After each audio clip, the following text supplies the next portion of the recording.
A very good evening. We are coming to you live from our Pocket Hill studios here in the capital, Harare. This is the Sunday edition. Thank you for joining us. I am Tanaka Munyenyua. And I am Yvonne Mukonda. It is a pleasure having you with us. Piswe Jomonika gives us the bulletin and sign language. And Sibokele Maposa will be joining us shortly from our Montreux studios. But first, we take a look at the headlines. A multi-billion-dollar industrial park established in Beitbridge. In our This and That feature on Sunday edition tonight, a 29-year-old visually impaired man conquers his physical limitations through education. Chinhoyi University of Technology finalizes its research on the Black Soldier Flight project. We will dwell more in our S&T segment for tonight. And in sport, Warriors leave for Namibia doubleheader. That is it for the headlines. We now take a look at the news in great detail. In our first story, Vice President Kembo Mohadi has wrapped up his 3-day state visit to Lesotho, where he identified new opportunities to boost trade and investment between the two countries. Let's get the details from Theophilus Chuma. The visit to Lesotho by Vice President Comrade Kembo Mohadi has been described as pivotal in strengthening leadership-level engagement and bilateral cooperation between Harare and Maseru. Vice President Mohadi was among high-profile delegates who attended Lesotho's 200 years anniversary, co-celebrated with the nation's 58 years of independence. The event also created a good pedestal for Zimbabwe to dangle investment opportunities, both for locals based in Lesotho as well as Basotho businesses. Which is Zimbabwe is open for business, are ready to receive any investment from the Basotho, from the people of Lesotho, into our country. And we also promised the repatriation of their proceeds of their investments, 100% back home. What we are interested in as Zimbabweans is that when they come to Zimbabwe, they will actually build some infrastructure. During Lesotho's Prime Minister Samuel Matekane's visit for the 44th Southern African Development Community SADC Summit held in Zimbabwe this August, indications were made to expand cooperation in various sectors, including agriculture, renewable energy, and education. Vice President Mohadi noted such advancements are pivotal to bolstering regional cooperation. Well, the trade between the two countries has always been there, though in favor of Zimbabwe in most cases. But we have got quite a number of people here who are Zimbabweans who have also established their businesses. They had the opportunity to meet some business people here, Zimbabweans in the diaspora, who are into many, they were into different spheres of life. Some are engineers, some are doctors, some are teachers. It's quite a lot. Meanwhile, Vice President Mohadi has also reassured Zimbabweans living in Lesotho that government will urgently look into challenges of prohibitive costs on work permits, which is affecting the regularization of their stay. Theophilus Chuma, ZBC News, Maseru. Now, government has reaffirmed its commitment to boosting investments in renewable energy with a focus on supporting independent power producers. We get a report from Kenya's Chivuji. Government says it is committed to supporting independent power producers, a move expected to play a crucial role in reducing the country's reliance on non-renewable energy sources. This was revealed by the Minister of Finance, Economic Development and Investment Promotion, Professor Mthuli Ncube, during the tour of the Nyangani Renewable Energy Pungwe B power station in Honde Valley this Saturday, where he opened up on plans to further incentivize power generation investments under the government project support agreement. We already hard at work to see how we can perhaps establish what we call in finance an escrow account, an escrow mechanism that can then support the independent power producers, the IPP producers within this sector. So already hard at work on that. And in the next budget, we should be able to go some way in putting that mechanism in place. Independent power producers have welcomed the government's decision to introduce viable and investor-friendly tariffs. Currently here in Pungwe B, we do 15 megawatts, and Honde Valley needs around 3.75 megawatts. So all the excess goes to the national grid. That's how we support the country. We cannot exist as an IPP without a strong ZETDC.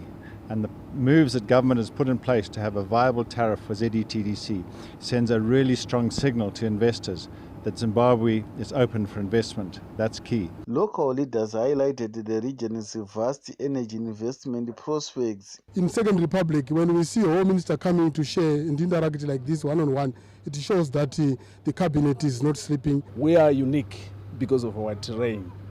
There is a lot of potential to do more projects of this nature, and we invite all investors to come to Manicaland. In a bid to increase domestic power generation and reduce dependence on imported electricity, the Zimbabwean government has awarded licenses to 10 new independent power producers, enabling them to contribute to the national grid through the government project support agreement. Kenya's Chifushe, ZBC News, Mutasa. Zimbabwe's Second Republic is making significant strides in its mining industrialization drive with the establishment of a $3.6 billion United States mining and energy industrial park in Beitbridge, Matabeleland South Province. A new mining and energy industrial park that will change the face of Beitbridge, Matabeleland South and Zimbabwe, and the entire ferrochrome industry is here. This is Palm River Energy and Metallurgical Resources Value Addition Plant that is here in Beitbridge that has set Matabeleland South on an industrial development pathway. Barely a year into its establishment, the $3.6 billion United States energy and metallurgical venture is already employing 400 locals. With coal from Tulico, a joint venture between the Reserve Bank of Zimbabwe and Palm River Energy and Mining, these machines will turn and produce 100 megawatts of electricity. We will start with 100,000 tons every year, and the next one is ferrochrome smelting plant is also 100,000 tons. In the future, we will employ more than 1,000 people. The project, a culmination of a meeting between President Emmerson Mnangagwa and the company's chairman, Mr. Xiong Chidong, is already transforming lives in Beitbridge. They are doing a wonderful job, as you have witnessed the change of the landscape.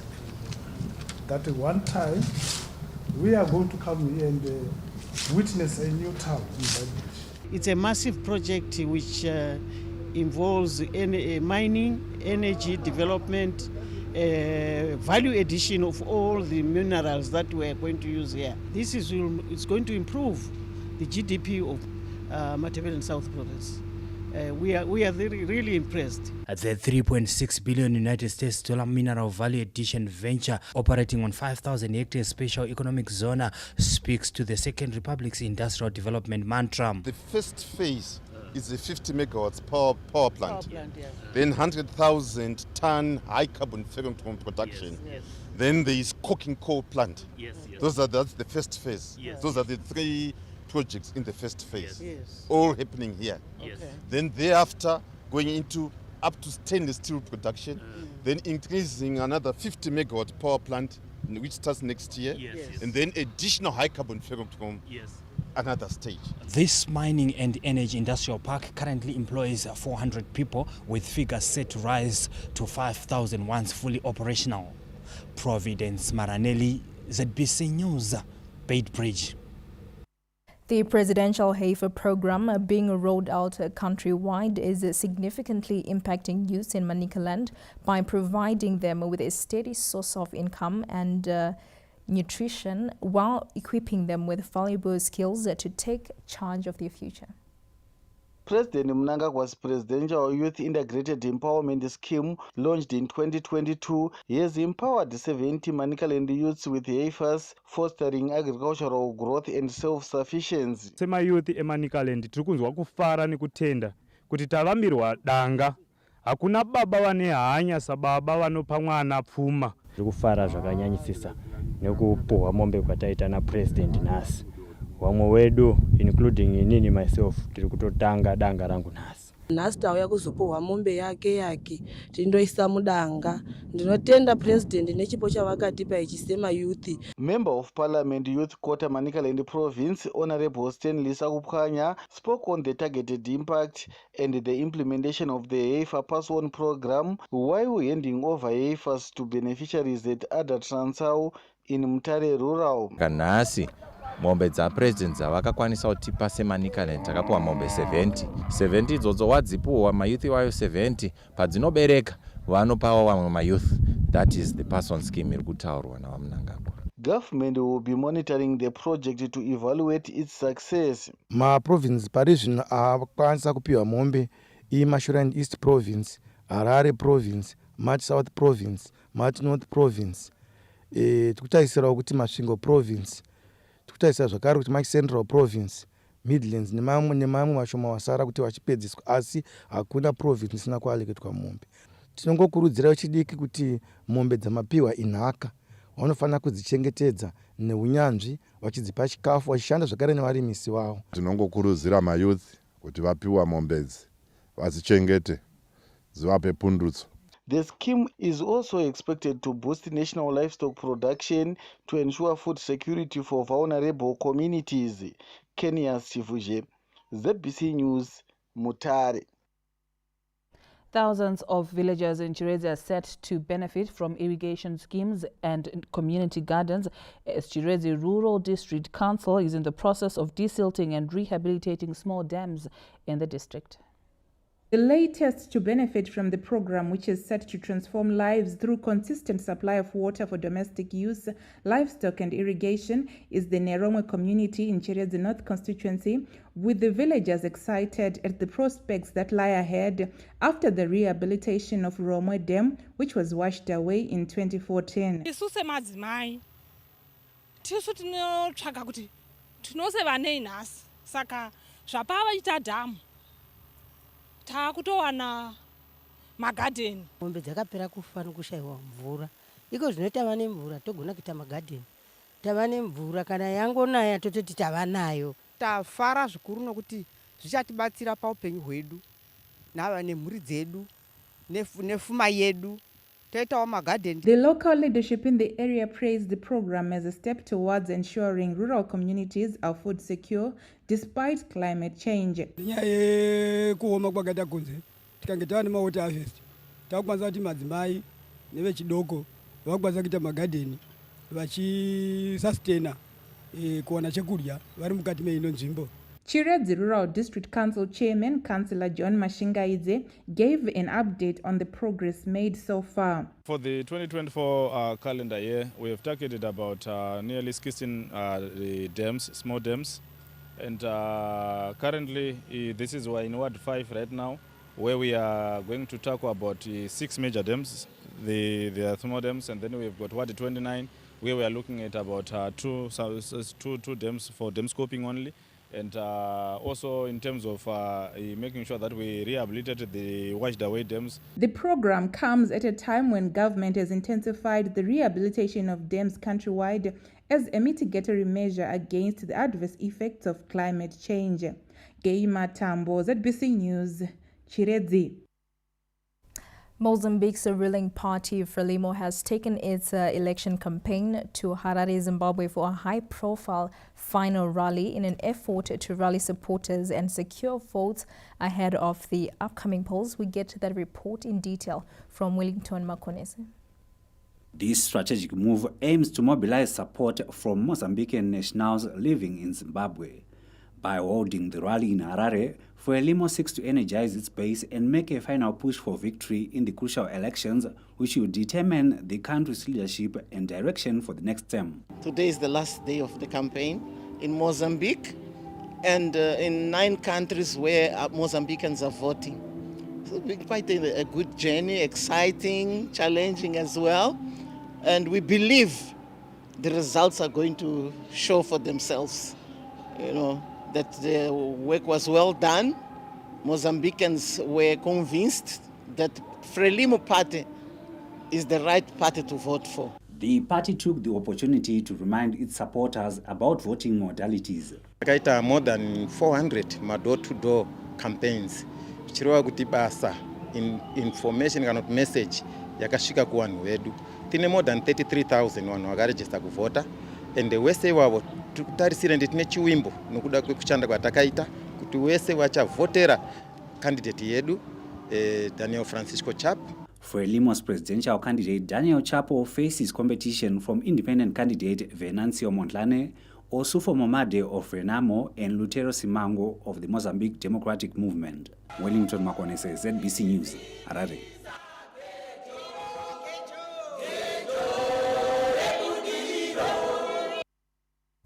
Well, this month of October marks a Breast Cancer Awareness Month, highlighting the crucial role of early detection, innovative treatments, and comprehensive support care in the relentless fight against breast cancer. Rumbi Kanukamwe, a breast cancer survivor, recalls the day she discovered a lump in her breast at just 35. Initially dismissing it, she soon sought medical attention when it persisted. The diagnosis, stage 3 breast cancer. I'm 6 years out of cancer. I'm a breast cancer survivor. I was diagnosed at a late stage, which was stage 3C. But due to chemotherapy and other treatments that I had, like radiotherapy and mastectomy, which is a complete removal of the breast. I had a mastectomy and reconstruction, so there is hope out there. Itai Bopoto, another survivor, shatters the misconception that breast cancer only affects women. Cancer, it does not select, although it is common in women. Oncologist Dr. Nomsat Sika stresses the critical importance of early detection and treatment. In October, what we're saying is, can we actually know that there is this cancer that is on the increase? We need to get screened. We are lucky that we have screening measures for breast cancer. So we are advocating for women to examine their breasts monthly to look for any abnormal lumps that may happen.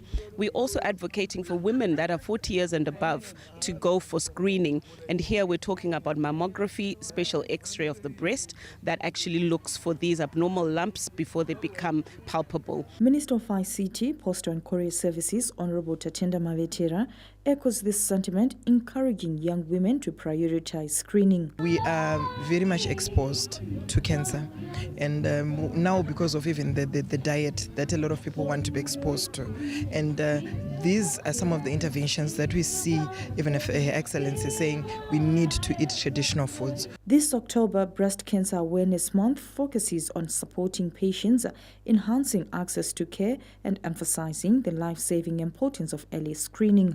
Memory Chamisa, ZBC News, Harare. The Zimbabwe National Army has dismissed some false media charts on the Bulawayo EcoBank robbery, which are purporting that number plates from a ZNA vehicle were used in the Bulawayo EcoBank armed robbery. In a statement alerting the public on the media charts, Army Public Relations Director Colonel Alpheus Makotora said the WhatsApp chats are fake and based on falsehoods. He said the WhatsApp groups posting and circulating on such malicious information must be dismissed with the contempt they deserve. Now on that note, let's get more news from our Montrose studios in Bulawayo. West Bugele is on standby. Thank you very much, Yvonne. Good evening, Zimbabwe. Let's carry on with the news from this end. Hundreds of villagers in Cholocha district have benefited from the Presidential Village Business Unit and borehole sinking scheme, which aims at enhancing rural communities and the economies as well as their livelihoods. Let's hear more.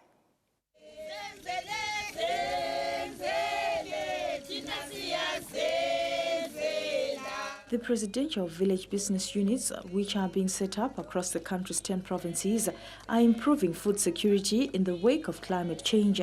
One of the practical examples is Zama Village Business Unit in Mahlabango village of Cholocho South.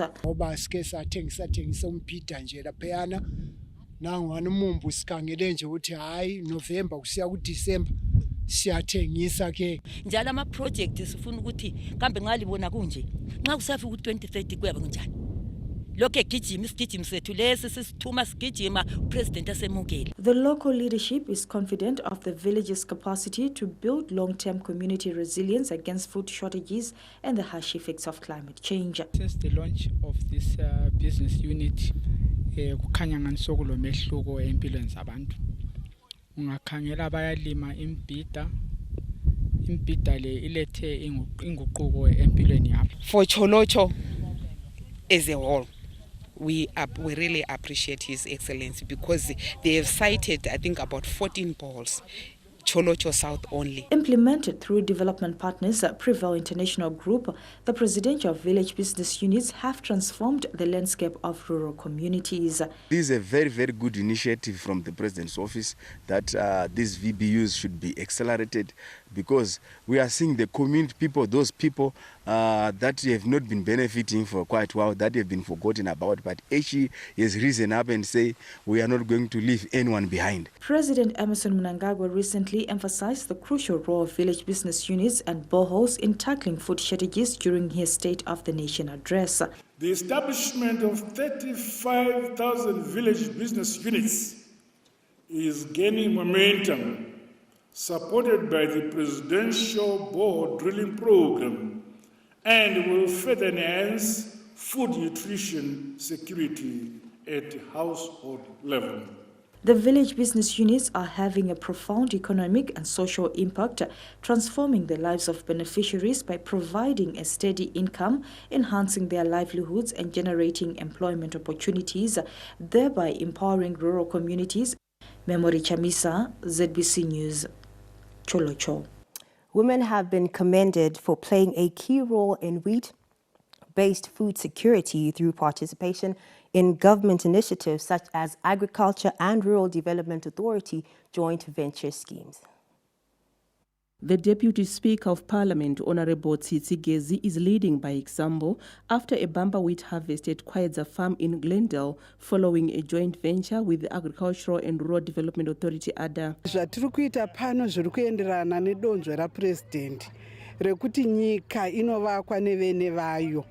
Pano tine wheat iri kukwana kuita 240 hectares yatakarima mwaka uno wega. Tiri kukohwa zvokuti pakukohwa kwatiri kuita mumunda muri kubuda 7 tons per hectare. The Minister of Lands, Agriculture, Water, Fisheries and Rural Development, Dr. Anxious Masuka, was at the farm this Thursday. It shows that with commitment, with dedication, with perspicacity, with perseverance, women can perform better than men, and the leadership that my Gezi has exhibited here must be exemplary to all women. ADA is on the ground to ensure the strategic crop is not affected by early rains. You find as ADA on the winter program, you find we had a target of 60,000 hectares, and we've managed to plant 61,000 hectares. And out of the 61,000 hectares, it was planted well on time. The management was very good. With the wheat harvesting season gathering steam, farmers are being encouraged to bale their hay for stock feed and earn more from their crops. Zimbabwe's winter wheat harvesting is off to a good start, with over 50,000 metric tons of the crop being reaped in just 3 weeks of the beginning of the season.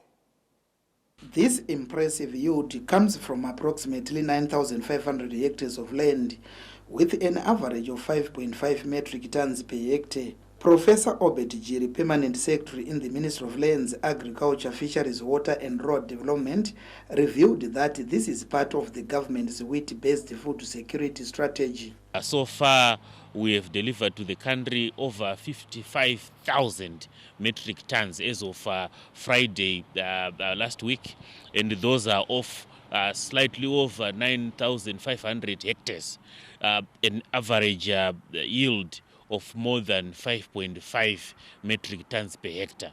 Obviously, this is the early planted wheat, the wheat that was planted in end of April, early May. This is what has been harvested so far. The government has since acquired more than 300 combined harvesters to speed up the harvesting process.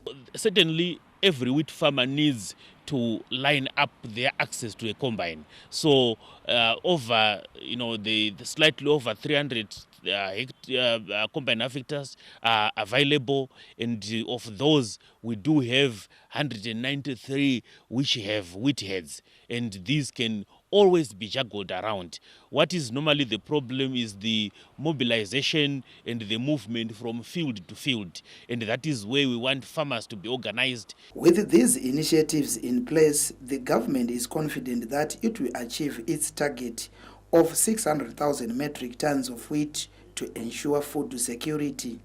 Peter Chivima, ZBC News, Harare. The Africa Peace and Security Dialogue continued today with key stakeholders gathering to discuss long-lasting solutions to the continent's stability challenges. Let's hear more.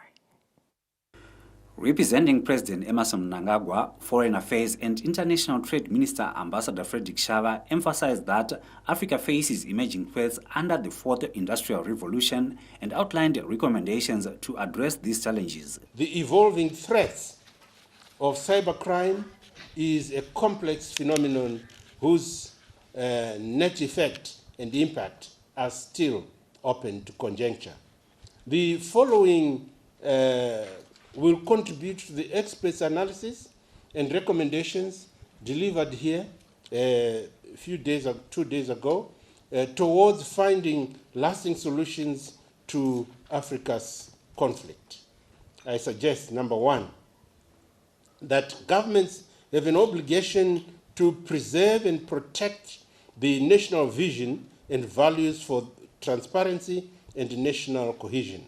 We have to uphold democracy and constitutionalism. Number two, the integrity of all our institutions should, at all levels, be beyond reproach. Investment in African institutions has been cited as key for the maintenance of peace across the continent. The African continent, in particular the AU and SADC, will also work with speed to find a critical mineral strategy. Africa must tackle insecurity and leverage opportunities for peaceful future. Part of the recommendations is for African Union member states to subscribe to democracy and constitutionalism.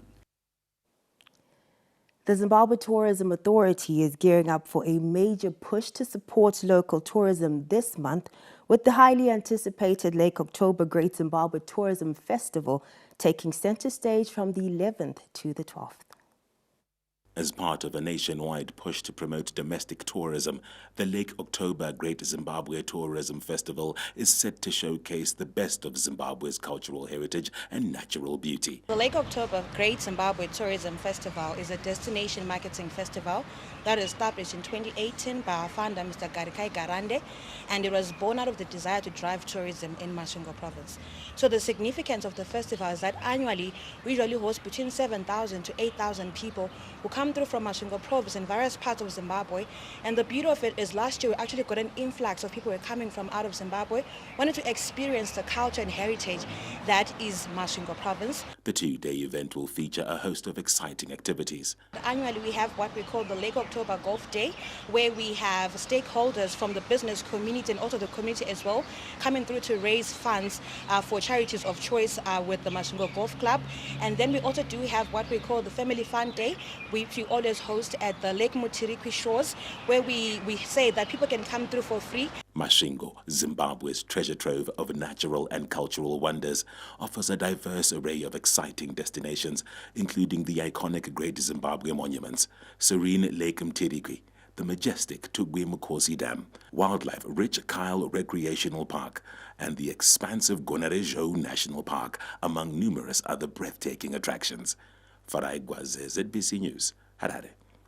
We now move on to our African feature, where tonight we shine the spotlight on the incredible legacy of Mansa Musa, the first legendary 14th century king of the Mali Empire. The iconic ruler is renowned for being one of the wealthiest individuals in recorded history. Let's hear more.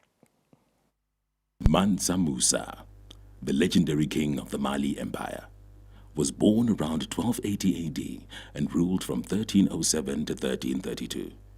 During his reign, he expanded the empire's borders, solidifying its position as a major hub of learning and trade. The empire stretched from modern-day Mali to parts of Mauritania, Senegal, Gambia, and Guinea, making it one of the largest in the world at that time. Mansa Musa's leadership promoted trans-Saharan trade, increasing the empire's wealth and establishing trade routes with North Africa and the Middle East. He established mosques and madrasas throughout the empire, promoting Islamic scholarship and education.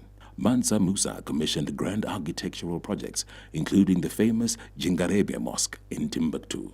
His pilgrimage to Mecca facilitated cultural exchange between West Africa and the Middle East, leaving a lasting impact on African history. Mansa's most notable achievement was his 1324 pilgrimage to Mecca, known as the Golden Pilgrimage, with an entourage of thousands, including slaves, soldiers, and nobles. He traveled with vast amounts of gold and precious resources. This journey showcased the Mali Empire's wealth and power, establishing Mansa Musa as one of the richest individuals in history, with an estimated net worth of $400 billion in today's terms.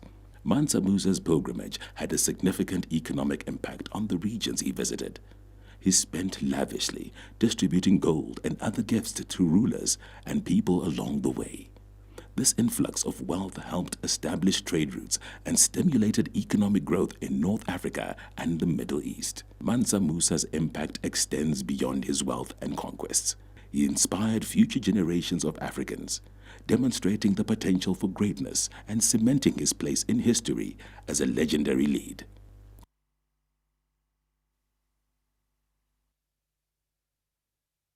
Well, that'll be all from the Montrose News Desk. I am Sibigele Maposa. Sunday edition will now take a break, returning with more news from our Pocket Hill News Desk. From this end, good evening.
Thank you for staying with us. And on this and that feature, a 29-year-old man from Manicaland who lost his sight at the age of 18 has defied the odds and conquered his fears after enrolling for a university degree. Shingi Mtimbanyoka grew up like any teenager in Jendambuya, Manicaland province, but the world around him turned dark when he lost sight at the age of 18. For 7 years, Shingi stayed at home until he began rehabilitation. I became visually impaired in 2013. The doctor said that it's a glaucoma. So from 2013 to 2019, I was at home. Then in 2020, I then go to MUGO School for the Blind, where I did my rehabilitation. So at MUGO, I studied Braille and computers.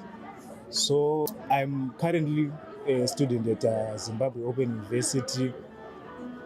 I'm studying Bachelor of Education Honors in Inclusive Education. So I use different assistive devices. With new zeal and vigor, Shingi is determined to conquer the world and pursue his studies up to PhD level. What inspired me is that I just wanted to show to the world that disability doesn't mean inability. Because a lot of people, they have that misconception and what can I say, that lack of understanding. They just think that if you are visually impaired, for example, you are not able to do anything. Even though I became visually impaired when I was still at secondary school. And I just wanted to prove to my family that I can be someone who can even support my family in the future. And you can do something that the world can see. Bold and passionate are the words used by his lecturer, Professor Thomas Kuputa, to describe Mtimbanyoka. So people like Shingi here have been given that opportunity and he has embraced that opportunity. And as you can see from his attitude, he's got a passion to learn. And it's all because he has been enabled academically. There's academic support, there's student support which is coming from the university. And I'm glad to say that there's also psychosocial support which is coming from government. With support from his peers, teaching staff and disability-inclusive government policies, the Bachelor of Inclusive Education honor student is determined to see the process through. Tapiwa Machemedze, ZBC News, Pindura. Very impressive to see the 29-year-old defying the odds. That's a look at this and that feature. Coming up next is Business News. In our business story, Zimbabwe's dry port in Namibia is experiencing a significant surge in trade volumes, opening up immense opportunities for the country to boost its exports through one of Southern Africa's major shipping routes.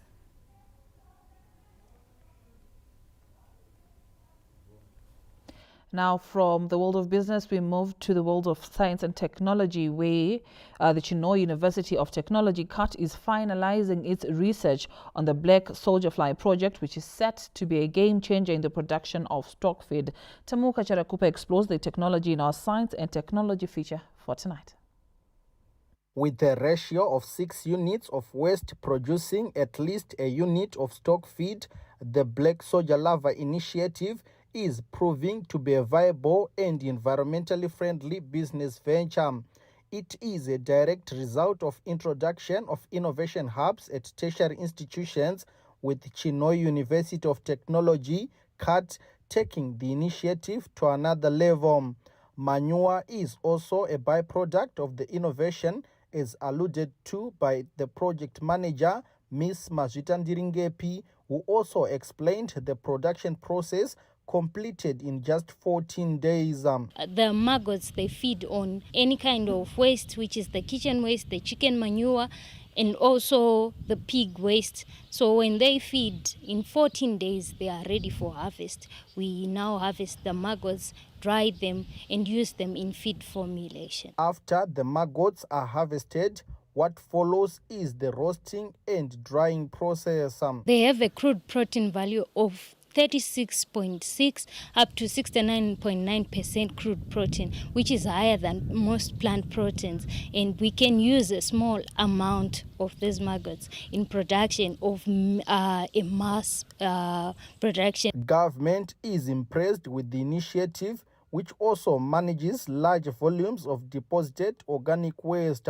We have noted that food waste constitutes plus or minus 20% of household waste in nearly most residential areas. And our local authorities already are struggling to cope with the rate at which waste is being generated in our communities.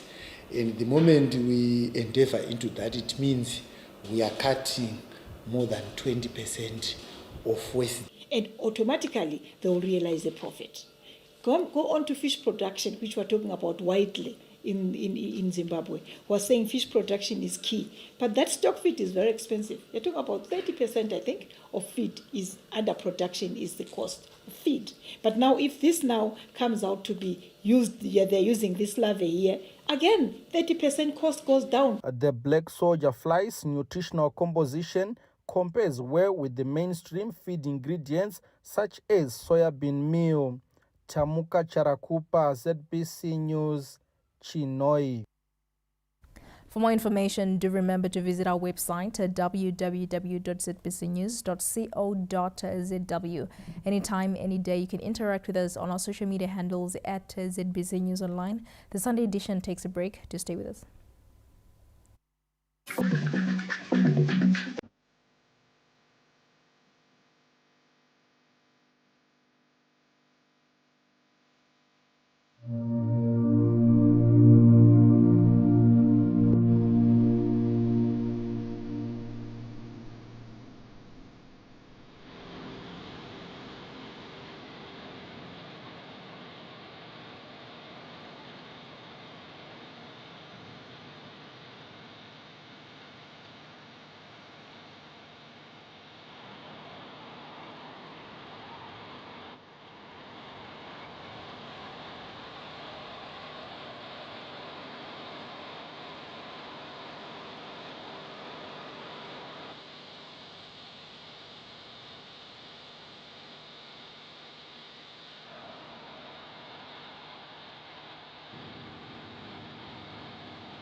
Chinese medicine and acupuncture doctor, and then we have a surgeon, orthopedics, then urologist, then doctors specialized in respiratory system, and cardiologist, and pediatrologist.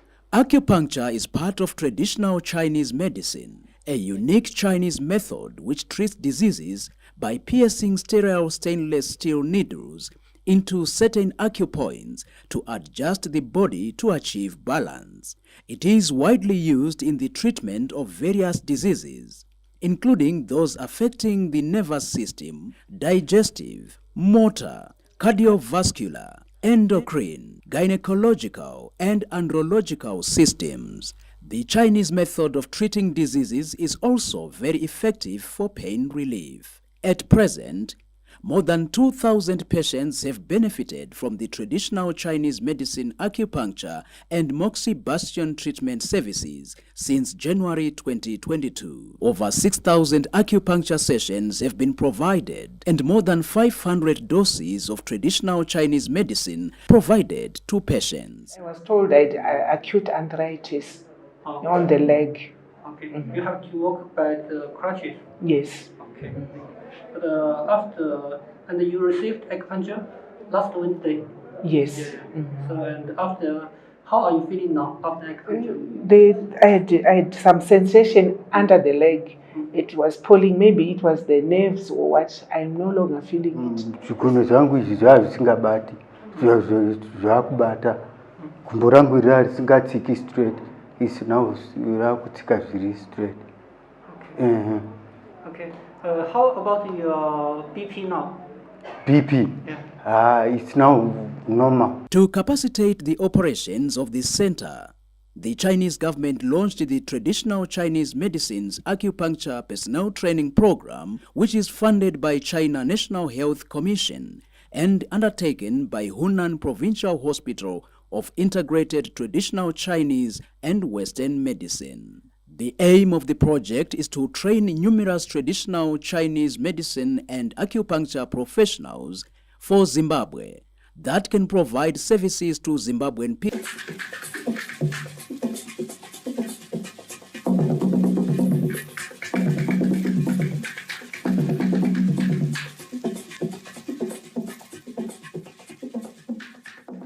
Welcome back. You're still watching the Sunday edition. Thank you for staying with us.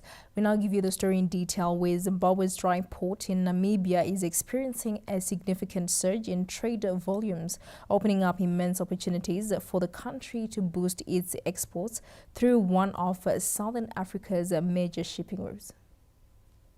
This strategic location was initially developed by the Zimbabwean government to enhance trade through the port of Walvis Bay, a key shipping hub in the region. The dry port's growing importance was highlighted at the recent 2024 Windhoek Livestock and Agricultural Show in Namibia, where National Handling Services, the port's operator, showcased its potential to drive Zimbabwean exports. In terms of exporters and importers, we have also reserved this space for them. We have a warehouse bond that they can utilize.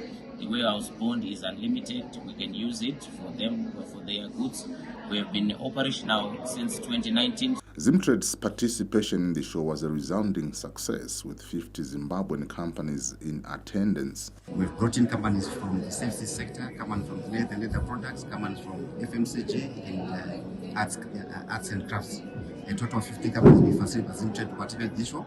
And so far, after we've won the best foreign exhibitor, a testimony of the quality of services that we brought into the country. New exporters benefited from networking opportunities and expert knowledge at Namibia's premier agricultural trade show. I find this show to be very eye-opening because we are not the only leather producers here. There are local Namibian producers and we are learning from each other. There's an exchange of ideas and we find that the Namibian people are really loving our product. Companies from several sectors attended the Windhoek Livestock and Agricultural Show as Zimtrade seeks to leverage on the dry port which was established by the Zimbabwean government in 2019. Owen Mandova, ZBC News. The Zimbabwe national men's football team, the Warriors, have left for South Africa ahead of the back-to-back Africa Cup of Nations qualifier showdown against Namibia. Ahead of the back-to-back Warriors derby pitting Zimbabwe and the Brave Warriors of Namibia, Michael Nice and the local-based Warriors left for South Africa this Sunday ahead of the two fixtures set for Orlando Stadium. Zimbabwe will host Namibia on the 10th at Orlando Stadium before the Brave Warriors return the favor on the 14th, with both matches set to be played at Orlando Stadium. The Warriors, who have picked up 2 draws in their first 2 matches, are hoping for a positive showing after the boost of captain Marvelous Nakamba's return. Before departure at the Robert Mugabe International Airport, the team promised to put their best foot forward in a bid to qualify for the 2025 Africa Cup of Nations. They are training since 1 week. What we can promise, we give everything. We also don't need to get overexcited, you know. We need to stay, I repeat that very often, we need to stay focused, concentrated, determined, and quickly gel together to be in a good shape on Thursday. We always give our best, and we're praying to God that by the day we are ready mentally, physically, emotionally, and well motivated. Meanwhile, the Warriors' traveling expenses have been catered for by the Dulles Funeral Services and Zororo Phumulani. We're making sure that they're getting to the airport. From the airport, when they get to South Africa, they get picked up again by our sister company, Zororo Phumulani. So you can rest assured that is the partners to the Warriors in terms of their transportation to and fro airports within South Africa, throughout the whole camp. The 2 matches will ensure that they travel safely. The Warriors are third in Group J after 2 rounds of matches with 2 points. Kenya and Cameroon have 4 points each, while Namibia entered the group without a point. Reynold Ngwarati, ZBC News, Harare. Now, in our look at the latest PSL match, Cape United came from behind to beat Dynamos in a Premier Soccer League match for the first time in 5 years after Harare Derby ended 2-1 at Rufaro Stadium. The Harare Derby lived to its billing, producing a memorable day of football as Dynamos and Cape United went pound for pound at Rufaro Stadium this Sunday. Valentine Kadonjo scored in the 39th minute to give Dimbare fans the warp of glory, and it appeared as if the Glamour Boys were headed for the 3 points, but the match denied to be settled by a single goal. Before the 72nd minute, the capital had arguably been painted blue, but the never-die spirit from Cape United and the Green Machine the derby breaking rights as they claimed a 2-1 win over their bitter rivals, Dynamos. Jayden Bakari and Innocent Zambezi decided the match, turning it into a 3-goal affair in the final 18 minutes to give Lloyd Chitembwe an edge over namesake Lloyd Chigowe. The victory gave Cape United the sought-after derby breaking rights after the 2 sides played to a 1-0 stalemate in the season's first edition in May. The last time Makepe beat Dynamos in a league match was in 2018. While more eyes were on the iconic Capitals derby, FC Platinum could only reduce the gap between themselves and first-placed Simba Bora to 9 points after drawing 2-0 with Wange at the Colliery. The Jishavane-based side are now 9 points behind Simba with 5 matches to go and have all to do if they are to challenge for the championship. The Platinum Miners lost grip of a 2-0 lead, bringing back the warm side into the affair to earn a draw that might turn out to have catastrophic consequences for the former champions. Highlanders had a good outing at Baba Fields, outshining ZPC Kariba 2-0, while at Baobab, Chegutu Pirates masterminded a beautiful rebound from 1-0 down to beat Bikita Minerals by 2-1. Reynold Ngwarati, ZBC News. Sunday edition takes a short break. We will be back with more. To stay with us.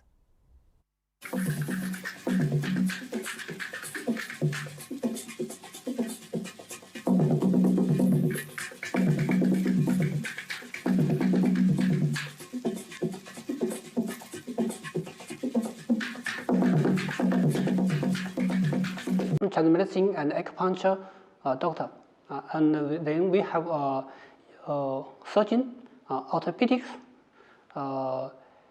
then urologist, then doctors specialized in respiratory system, and cardiologist, and pediatrologist. Acupuncture is part of traditional Chinese medicine, a unique Chinese method which treats diseases by piercing sterile stainless steel needles into certain acupoints to adjust the body to achieve balance. It is widely used in the treatment of various diseases, including those affecting the nervous system, digestive, motor, cardiovascular, endocrine, gynecological, and andrological systems. The Chinese method of treating diseases is also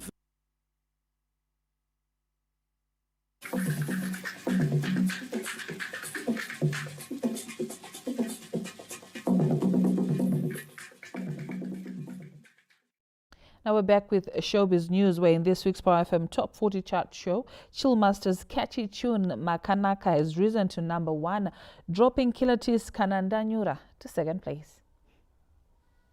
Shoemaster's song Makanaka moved one place up from second position last week to claim the top spot on the Power FM Top Chart show.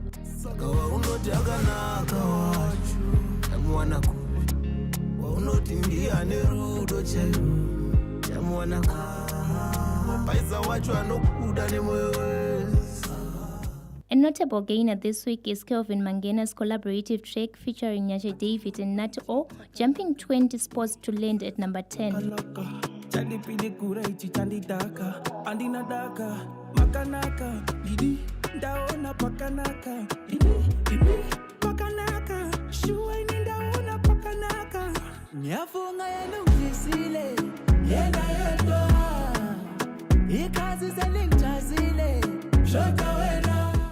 Winky D's song Die experienced the largest drop, falling 17 places from number 18 to 35. Die, die, die. Die, die, die. Rudo, ikamera. Runo umbadangaira tokutera. Rudo, ikamera. Unoshika pakushaya wekuchemera. Rudo, ikamera. Runo umbadangaira tokutera. Two fresh faces joined the chart. Black Major's Stally Westally, featuring Blaze the Gentleman and DJ Cap, debuted at number 37, while Supta's Kuzolunga, featuring Talita and Bongane Sak, entered at number 33.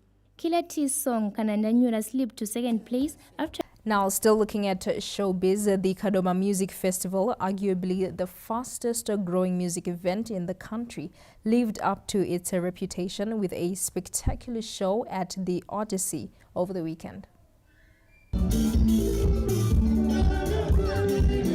The Kadoma Music Festival solidified its position as one of the country's fastest growing music events, delivering an explosive experience at this year's edition. A diverse lineup of talented artists took to the stage, mesmerizing a packed crowd that filled the open-air venue in Kadoma. Setting the tone for the night, the late John Chibadura's sons paid tribute to their father's legacy with a nostalgic performance.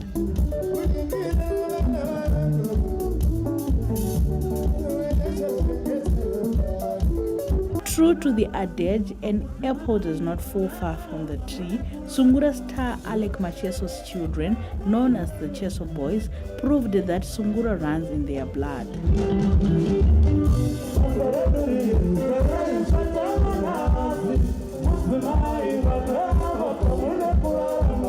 With his powerful vocals, Kurai Makore, Thomas Mapfumo's nephew, kept the spirit of Chimurenga music alive, expertly revisiting Mokanya's beloved classic hits.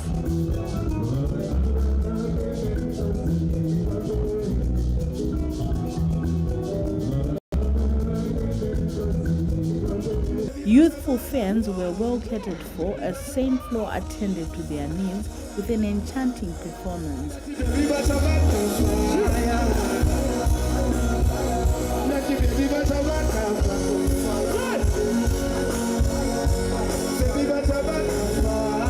Gemma Griffiths, the evening's sole female headliner, demonstrated her artistry and charisma, belting out fan-favorite hits that left the audience enthralled.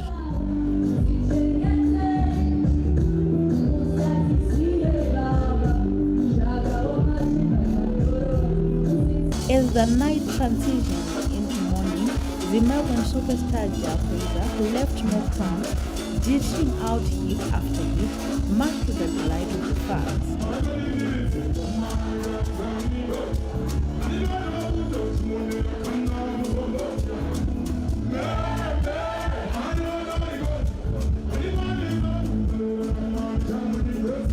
As is the norm, Zimtenso star Winky D left his legion of fans calling for more.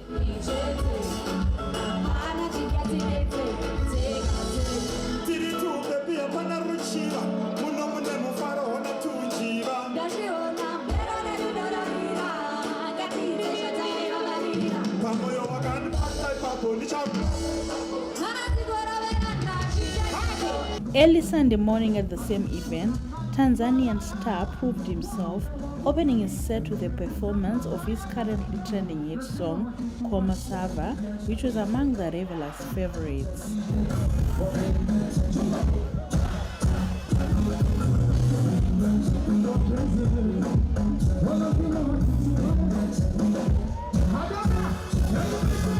The Shu hitmaker shared the stage with King 98 while performing their collaborative effort Kachiri and another hit Watora Mari featuring Ja Praiser.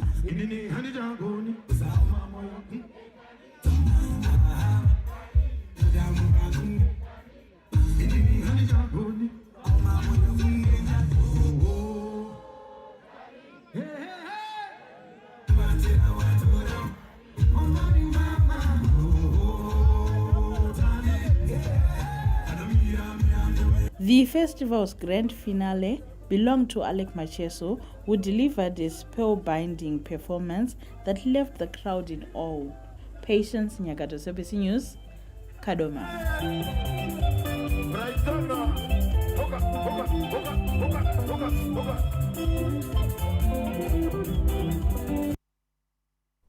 Well, it looks like Kadoma was the place to be. Let's get the way of the weather from the Met Services Department.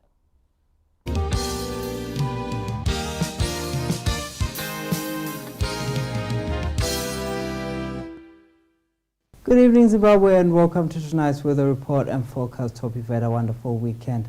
Looking at some of the conditions that prevailed today, which was rather cold in the morning as moisture was drifting out, but by afternoon it was sunny and warm, as you can see in the satellite picture there. But for tomorrow, we're still expecting generally sunny and warm conditions, becoming hot towards the end of the day, especially over the southern parts, and it gets windy as we get into Tuesday with just brief cloudy periods over the southern parts of the country. The rest of the week should prove to be generally sunny and warm for the bulk of the country. And as such, for detailed temperatures for tonight, we're expecting just mostly in the cool category across much of the country, where we're seeing those below 15, but the Zambezi Valley proves to be in the mild category. It gets warmer as we get into the afternoon, with temperatures rising, especially over the southern parts, and the Zambezi Valley we're expecting above 33 degrees Celsius in most of those places. And the week ahead, we're expecting mostly sunny skies in Bulawayo, just a slight dip as we get into Tuesday.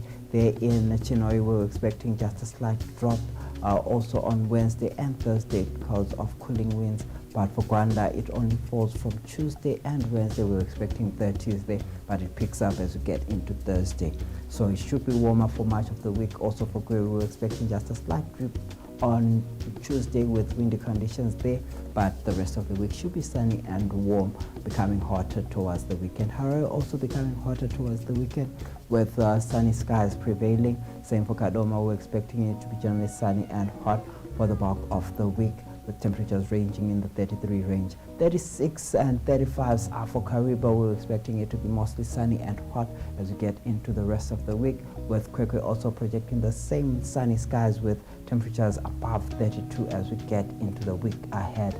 For Lupane, it rises from 35 for the bulk of the week, with 36s and 37s later on in the week. Masringo also projecting just a slight drop on Tuesday, but it picks up from Thursday into the weekend with sunny skies prevailing there. It gets windy over Atopo on Tuesday, but the rest of the week is generally sunny and hot. Same for Nyanga, where it's slightly cooler on Wednesday, but it should be generally sunny and warm across board. Victoria Falls also expecting mostly sunny and hot conditions, with temperatures ranging above 35. And with that, we still advise you to keep well hydrated. It's back to the news day.